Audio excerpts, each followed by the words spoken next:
বন্ধু অটো তো কিনলাম, চল দুই বন্ধু যে দুইটা ফাঁককান খেয়া তারপরে ওই হোটেল সেরাটনে যা মিষ্টি টিষ্টি খাই আই। আচ্ছা ঠিক আছে চল, নতুন গাড়ি কিনছস, ওঠ। মিষ্টি খাই আয়। ওঠ, ওঠ। চল চল।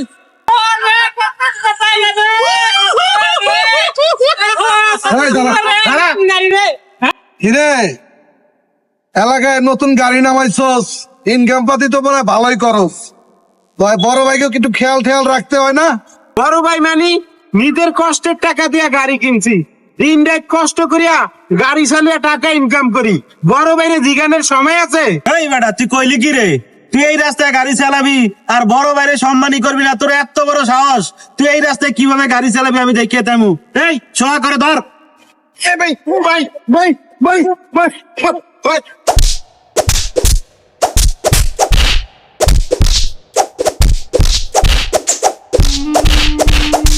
হাক এবার চালা। তো লোক তো নাই, হালুয়া রুটি চাচা চাচা আমার হুয়ার তো মারি লাইতেছে। হ্যাঁ কি কর চাচা? এই চাচা রে, আপনার না পারে না। চাচা রে, এই কইছে। এই করা কি করলো?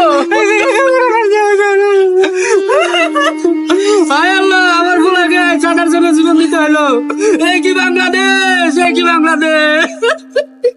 চাচার জন্য আমার বন্ধুরা ডাক্তারি হাসপাতালে লো, এটা ডাক্তারি।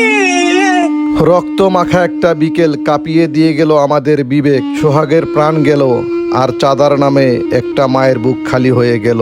একটা পরিবারের চিরকালীন শোক নেমে এলো। আমরা আর কতকাল এভাবে দেখবো ভাইয়েদের রক্ত মাটিতে মিশে যেতে? চাঁদার জন্য এইভাবে যাতে আর কোনো সোহাগের প্রাণ দিতে না হয়। এই সমাজ, এই দেশ, এই প্রজন্মের কাছে সেই অঙ্গীকার আজ সবচেয়ে জরুরি।